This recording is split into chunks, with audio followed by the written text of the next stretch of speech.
मनोज काका जी, सबसे पहले आपके पास ही आ रहे हैं क्योंकि समाजवादी विचारधारा से जुड़े हैं आप, पार्टी से जुड़े हैं, और ऐसे में हरमोहन यादव जी का जो योगदान रहा है, चाहे सपा में बात करें, चाहे पिछड़े दलितों की राजनीति की बात करें, और चाहे मुलायम परिवार से उनके संबंधों की बात करें, लेकिन 2017 के बाद ये दूरियां बढ़नी शुरू हुई।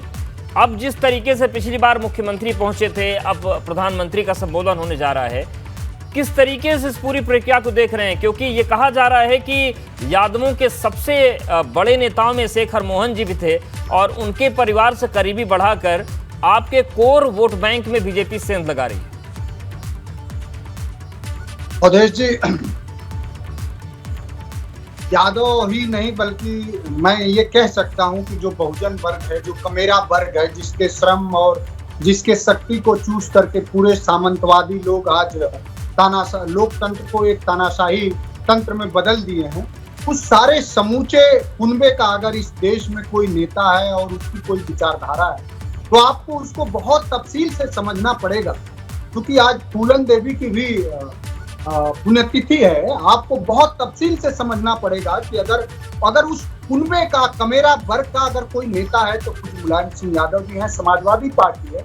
और आधुनिक समय में आज का जो दौर चल रहा है उसमें अगर कोई लोकतांत्रिक और जो संविधान के हमारे जो जिसकी बात संविधान निर्माताओं ने करी थी कि सामाजिक समता कैसे आए, एकता कैसे बढ़े, भाई बंधुत्व कैसे आगे बढ़े, और जो समाजवाद का सिद्धांत है कि जो हक और के हाशिए पर जो हजारों सालों से जो वर्ग खड़ा, उसकी लड़ाई अगर कोई लड़ रहा है तो निश्चित रूप से समाजवादी पार्टी और उसके मुखिया अखिलेश यादव जी लड़ रहे हैं। आपका जो सवाल है कि कुछ लोग जा रहे हैं, ठीक बात है अवधेश जी। मैं आपके जो प्रस्तावना थी उसको मैं सुन रहा था और आपने बहुत ताकत और जोर लगा के कहा कि कुनबा गुलदस्ता दरक रहा।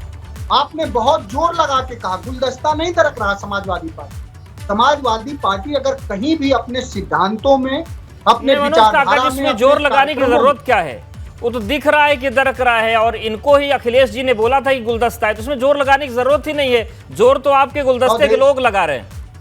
अवधेश जी, आपने देखा होगा अभी विगत विधानसभा के चुनाव में कि एक अखिलेश यादव के पीछे देश के 22 मुख्यमंत्री, स्वयं प्रधानमंत्री जी, गृह मंत्री जी दिन रात चलते थे। और आपके संज्ञान हेतु बता दें, समाजवादी पार्टी के खिलाफ बूथ से लेके, जिला से लेके प्रदेश स्तर तक, और यहाँ तक कि आपके मंच के माध्यम से भारत के निर्वाचन आयोग ने भी भेदभाव किया, हमारे लोगों का वोट काटा गया, उसके बाद भी समाजवादी पार्टी 37% वोट पाई।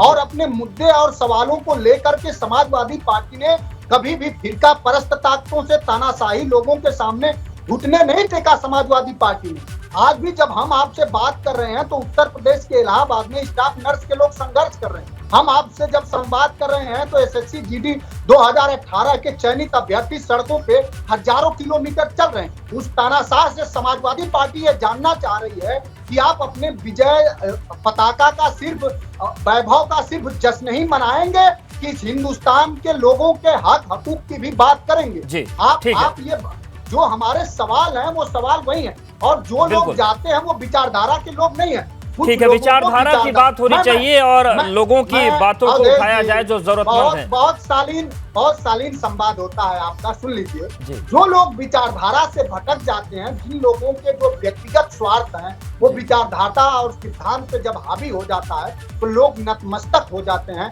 तानाशाहों के चरणों में अपने आप को समर्पित कर देते हैं। हालांकि समाजवादी पार्टी किसी नेता नहीं बल्कि गांव में, कस्बों में, कुनबों में रहने वाले कार्यकर्ताओं के समर्पण से चलती है। ठीक है, समर्पण से चलती है, और जो लोग पाला बदलते हैं वो दरअसल नतमस्तक होते हैं।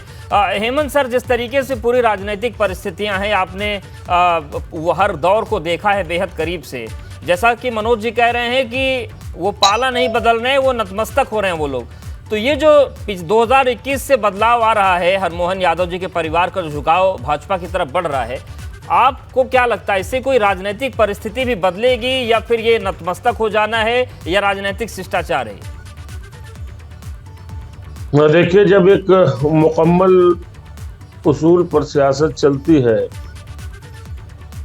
और उसके बाद बड़ा बदलाव देखने को मिलता है, तब इस तरह की उम्मीदें, इस तरह की स्थितियां अपने आप स्वाभाविक रूप से सामने आ जाती हैं। जी। भारतीय जनता पार्टी ने उत्तर प्रदेश की राजनीति में जाति से लेकर के धर्म, व्यक्तिगत प्रभाव से लेकर के जितने भी बड़े कारक होते हैं सबका इस्तेमाल किया और कामयाबी से इस्तेमाल किया। अपने आप को इस्टेब्लिश किया कि हम हर फन में माहिर हैं, हम हर फन में आगे हैं। क्योंकि चाहे कितनी आप विचारधारा की बात करें, कितने बड़े उसूलों की बात करें, उत्तर प्रदेश की राजनीति की सबसे बड़ी सच्चाई अवदेश जो मैं देख रहा हूं पिछले 30-35 वर्षों से, 37-38 वर्षों से, वो जाति है। जाति तय करती है इनका मुस्तकबिल क्या होगा, जातीय गोलबंदी तय करती है किसकी सरकार होगी। तो जाति एक बड़ी सच्चाई है और भारतीय जनता पार्टी ने उसकी जो भी विचारधारा रही हो या अब बदले दौर में उसकी जो विचारधारा है, उसकी रणनीति बड़ी एग्रेसिव रही है। 2014 के बाद उसको लगने लगा कि यादव जाति, जो हमेशा जिसके बारे में एक राय मानी जाती थी कि मुलायम सिंह यादव का परिवार उनकी पार्टी छोड़ करके कहीं दाएं बाएं नहीं हो सकती, जब उन्होंने देखा कि वो भी अगर उनकी ओर किसी न किसी कारण से आ रहे हैं तो उनका प्रयोग और आगे बढ़ गया। उन्होंने उस पर काफी कंसंट्रेटेड एफर्ट करना शुरू किया। गिरीश यादव स्वतंत्र प्रभार के राज्य मंत्री होते हैं योगी आदित्यनाथ की सरकार में।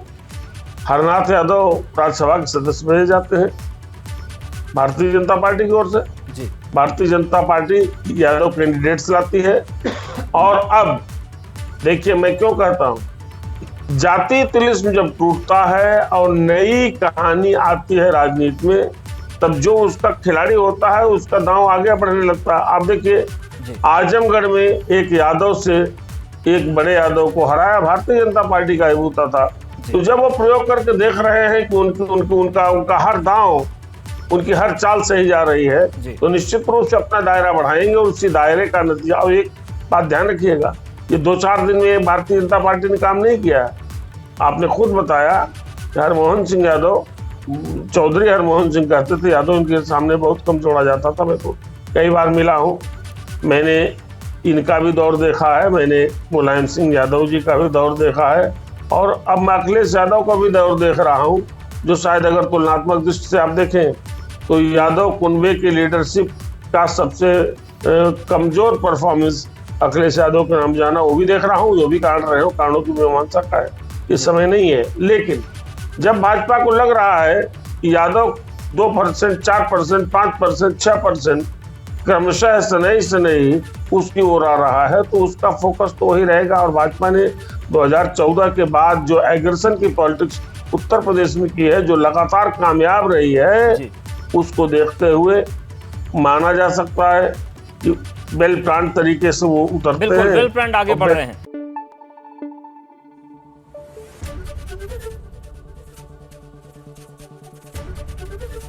एबीपी गंगा, खबर आपकी, जुबान आपकी।